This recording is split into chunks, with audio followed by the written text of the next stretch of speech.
Translating any grand vision to execution needs dogged pursuits, and that is probably possible only by a veteran academician. I am now with Professor Dr. K.V. Nayak, who is the Director General at ABS Group of Institutions. Dr. Nayak has a has an illustrious background. He did his bachelor's from HBDI Kanpur, moved on to Vishweshwaraya National Institute of Technology, Nagpur. From there he got posted in a central R&D laboratory, where he got influenced by the teaching environment at IIT Mumbai, which inspired him to join as a lecturer back to his alma mater at HBDI Kanpur. From there he moved on to pursue his PhD at IIT Kanpur. From IIT Kanpur he then moved on to Roorkee University, which was now IIT Roorkee, as a reader. From IIT Roorkee he moved on as a professor at the newly established Kamala Nehru Institute of Technology in Sultanpur, and he spent a good time of his academic career shaping the entire academic curriculums and processes at KNIT Sultanpur. He was also very much instrumental in giving shape to the illustrious UP Technical University in its inception days. So we welcome you, sir. Thank you, sir. So with this such illustrious academic background spanning at least 3 IITs and working at some of the state level engineering institutions and now serving at some of the private financed institutions, what has been your mix of experiences out there? You see that two types of the institutions, though they impart the same type of say technical education, but there is a fundamental difference is that the government institution, basically they are governed by the philosophy of the state government.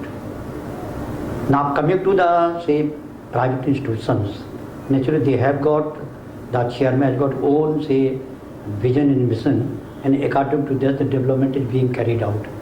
And moreover that whosoever here, say in the private institution, they have to work according to their say vision and mission. Mm-hmm. In government institution, of course, there is more flexibility with the say, faculty members, and then faculty members say though there is no accountability existing, but of course there is self accountability matters too much, because you see that the performance of any faculty is only studied at the time of the say promotion.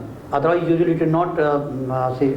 But in a private institution, at every instant, that accountability is there. Mm-hmm. And if anybody not perform well, then naturally that it is asked to either improve or better that such another job. Mm-hmm. So this is the basic difference with the two. That's what actually I am finding. Number one.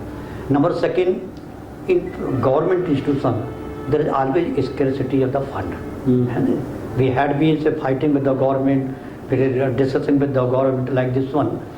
So that their fund scarcity till the say TCU program had come out, and that all the say institutions they have been say now nicely funded, but at one time that we had a lot of difficulty in even say purchasing a small thing. Mm-hmm. But in private institution not like this one. In a private institution there is a say good imagination. The management say has got a vision that how to develop the institution. Naturally that scarcity of fund is not existing. So this is the say one of the major differences between the two. So you're finding the privately funded institutions making a good way through because of the small size and limited accountability with the board of trustees and the ample amount of funds which are available at their disposal. Secondly, the resources are nicely managed in private institutions. Mm-hmm. You see, this is one of the major.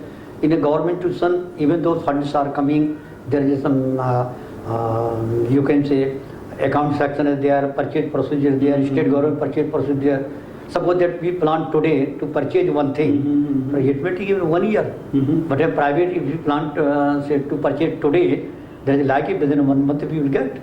So are you somewhere suggesting that within some time more, some of these excellent private institutions would compete or might take over with some of the government institutions as well?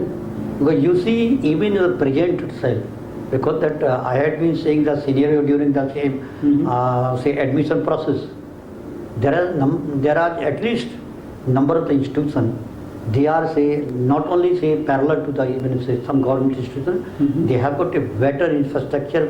Say you can say they have got a better say teaching learning process. There is no doubt at all. So there is a difference is there, and I'm sure that within say 1 decade, Mhm. that is likely there not less than 40 to 50 institutions they will come up. Mhm. They will come at par with some of the best public institutions. At par even they will be better than this one. Even presently existing, Mhm. suppose a particular student Mhm. is getting a branch in say one government institution, at the same time getting a branch say in private institution, Mhm. sometimes they prefer to take the private institution. So this is really path-breaking, I would say, perspective that private institutions are really taking on the lead, and they will be competing with the publicly endowed institutions in a big way. So you were also involved in the all the inception at the UP Technical University when it was founded in the year 2000, and you have also been associated with a lot of institutions in their inception. What all vision in a transformational academic system of today, how does the founding vision has the repercussions in the running of an institution, or it can be changed or moderated in the due course of time as well? Okay, you see that when this UP Technical University was established, I think there were not too many colleges. Mhm. Around 30 or 35 colleges were there at that time. Mhm. Because though the state government that permitted private institutions to come up in 1995 itself, Okay. but only the few say private institutions were there. So at the 2000, around 30-35 say colleges were. Now this situation remained up to you can say 2002-2003 like this one. Mhm.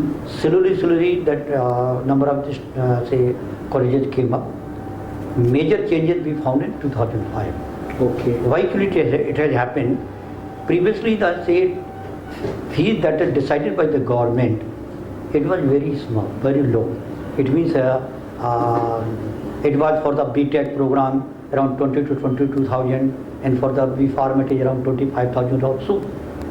But there was say one decision by the Supreme Court that according to the infrastructure and the additional facilities provided by the say private institution, they can decide their own fee. So that change has occurred, and just because of that, now it somewhere it has been in mind of some person or some agency that there is a good business to say you can say pour money Mhm. in the say teaching profession, or you can say technical profession. So that was one policy that's decision one which policy, brought in- and in 2005, 2007 and 2009, in the 3 say years, a large number of the say institutions say established, Mhm. and there has been too much mushrooming. Mhm. Basically, mushrooming started from 2007 say onward, Mhm. but 2009 it has become too much mushrooming. Mhm. Because of the too much mushrooming there, the certain problems have arisen. Mhm. The first thing, how to have say competent faculty, Mhm. because the competent faculty is not so readily available. Mhm. So there has been a compromise with the faculty, number one thing. Secondly, because number of institutions without having any vision, they just started. Mhm. Because it's a good business to start. And because of this, that they are say not only infrastructure, they are say functioning other thing, it's just to that catch hold say student, and then put effort that somehow they should get a say degree. Mhm. That is the thing. Mm-hmm. So basically the institution, those were from 2000 to 2004, like I should say, number of institutions became the brand institution. Why? Because they poured money with a good intention.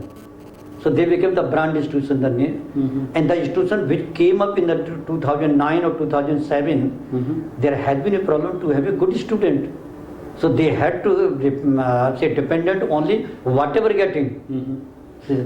So now getting a poor student, there is a poor teaching learning process, this is poor infrastructure. Mhm.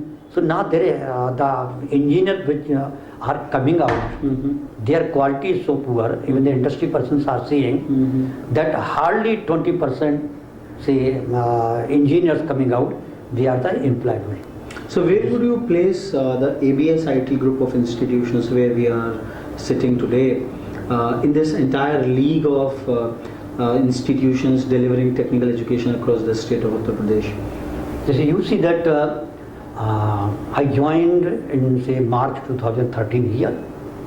The first part that I made a good study of the functioning of the whole college, and then discussed with the our advisor, the director, with the chairman, and naturally that it has been in my mind that though institution is working nicely, but there is no limit for the excellence. Whatever we made a plan that why not that we should work on that line, and therefore that the first emphasis that we put effort to improve the teaching learning process. This is backbone. The second thing that how our students should be the employable. Third thing that our faculty, whatever we are getting, that how they should be competent in the sense that they should acquire a higher degree, because we have got all minimum MTech degree we have got the faculty, and number of they are doing PhD, some have completed PhD also. So this is the one part. Research and development, this is one issue, because you see, so if others are not knowing that how the ABS IT is there, so this is the one way that at least is the academic line, that if the number of research papers are coming out, they at least assume that this is one institution, this is working very well.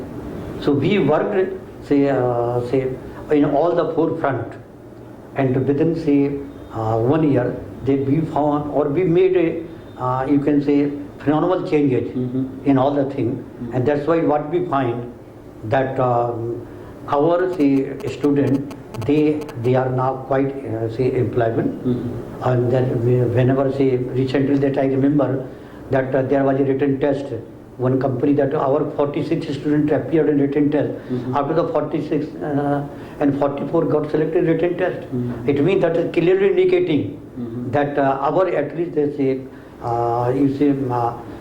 quality of the teaching is definitely that ahead with the other institutions.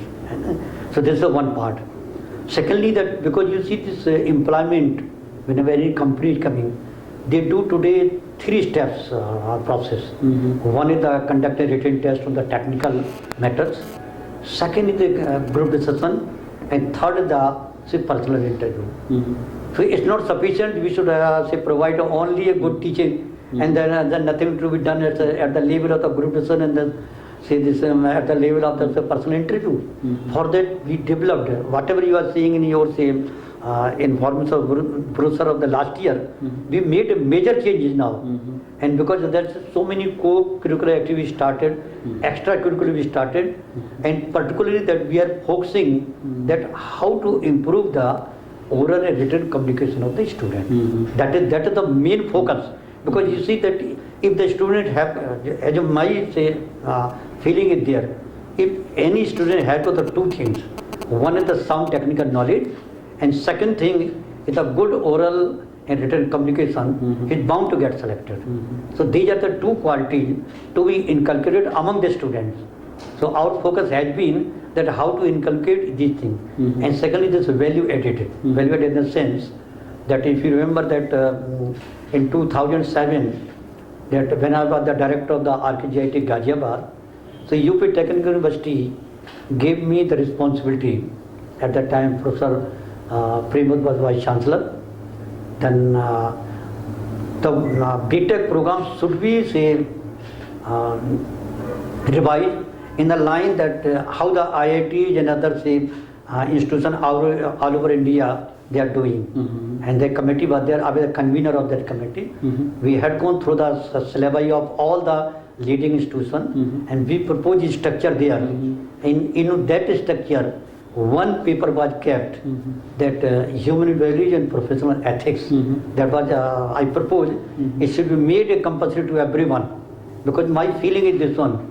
Suppose if out of the 100% student, let's say 10% say students get ignited. Mm. These 10% students, they will get ignited against say 10%. Mm. And there is a series, and there is likely after 15, 20 years or 30 years that a number of say a student will get ignited.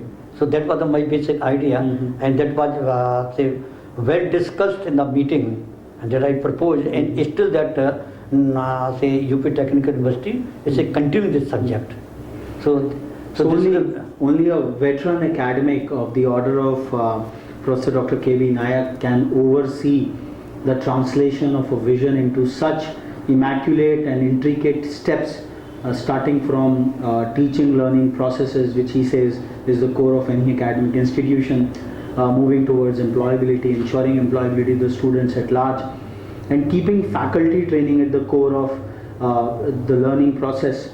And beyond that, setting the vision forward towards research and development, which will put on the energies of the students and faculty members at large.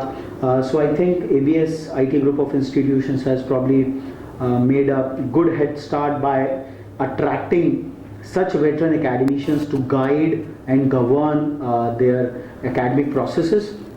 The institution, which has certain policies to attract such veteran academicians, would certainly go a long way, as the experience and expertise of these people would really take the institution far.